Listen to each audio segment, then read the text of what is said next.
Assalamualaikum warahmatullahi wabarakatuh.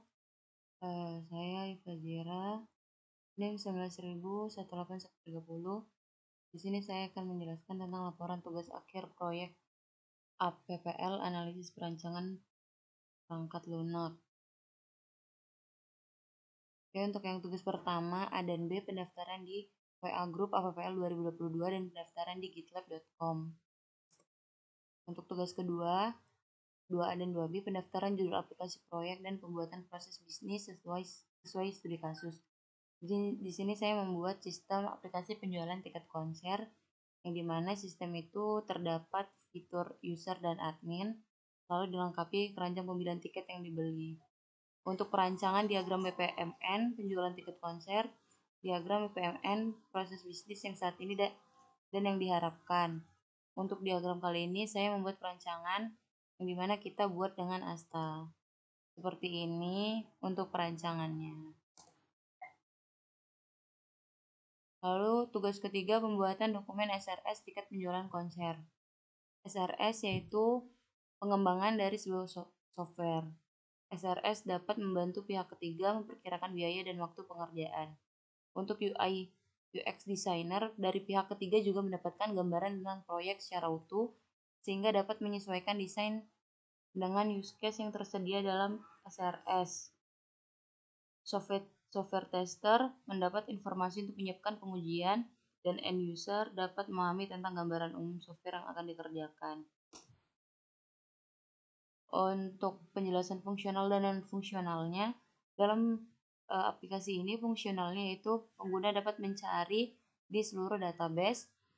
Sistem menyediakan program pencarian, dapat mencatat langsung pengguna yang melakukan transaksi, dan memastikan data terlindung dari akses pihak yang tidak berhak. Untuk non-fungsionalnya ada 13, yaitu performance, interface, operasional, research, verification, acceptance, documentation, security, portability, quality, reliability, dan sebagainya. Untuk tugas 4, membuat use case diagram penjualan tiket konser. Untuk pembuatan ini saya menggunakan diagram WML. Adminnya juga ada, yang dimana admin dapat mengelola data tempat konser, tambah data, ubah data, dan mengelola data. Seperti ini, aktor pengguna dapat melihat jadwal konser, memesan tiket, mengkonfirmasi pembayaran, dan ada data pemesanan. Untuk adminnya sendiri dapat melakukan lebih banyak yang dibandingkan dengan penggunanya sendiri. Untuk tugas 5 membuat use case diagram. Yang kalau tadi saya membuat dengan diagram ML, sekarang dengan Asta, yaitu membuat use case pembelian tiket konser, menyusun daftar analisis kebutuhan pengguna, dan membuat tabel skenario untuk tiap proses use case yang ada. Terus untuk yang keenam, analisanya untuk use case pembeli dapat melakukan daftar akun sebelum masuk dan memesan tiket konser. Untuk use case menjual, use case penjual sendiri dapat dilakukan oleh admin, tetapi sebagai pelengkap dalam penjualan tiket konser, di mana penjual dapat login atau logout dan mengubah profil dari akun yang sudah didaftarkan. Untuk admin sendiri melakukan hal yang sama seperti penjual, tapi admin memegang penuh terhadap kendali website, yang dimana mereka dapat melihat pembelian, menambah, dan menghapus. Tugas 7 diagram activity aplikasi pembelian tiket konser. Activity diagram untuk pembelian tiket konser, membuat use case, menyusun daftar, dan membuat tabel skenario. Seperti ini, untuk membeli tiket, pertamanya membuka web, terus sistem akan menampilkan halaman web, dan menyediakan pencarian tiket konser, terus menampilkan jadwal.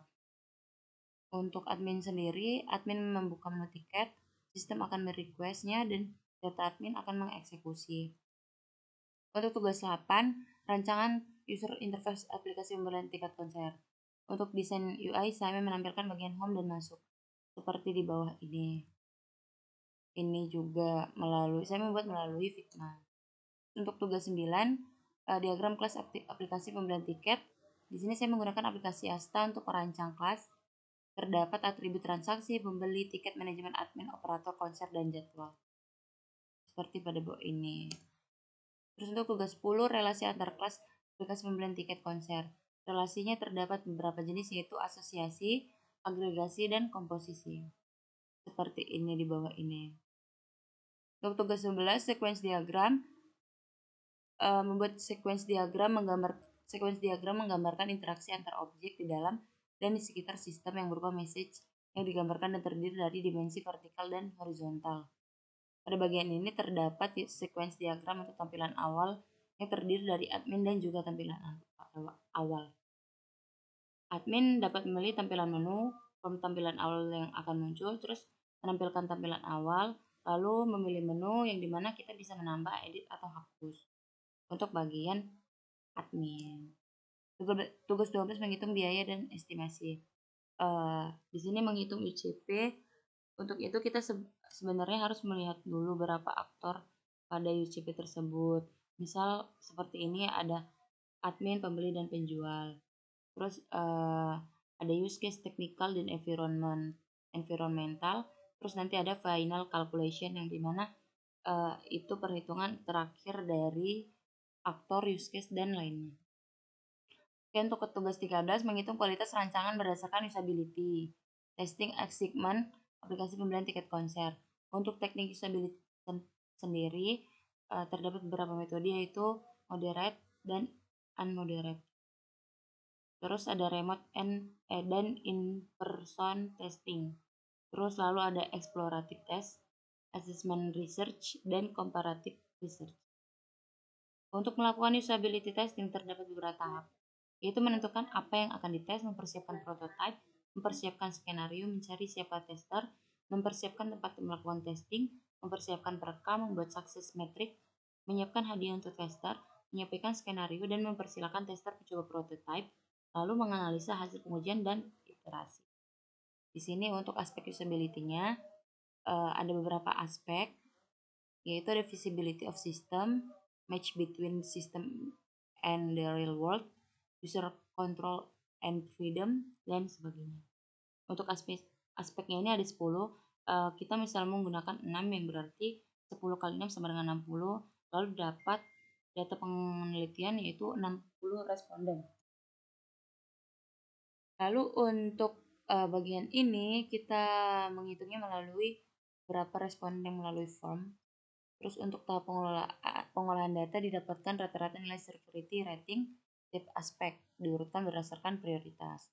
Seperti error prevention didapatkan 0,54, recognition rather dan recall 0,6, estetik dan minimalis design didapatkan 0,4 dan sebagainya.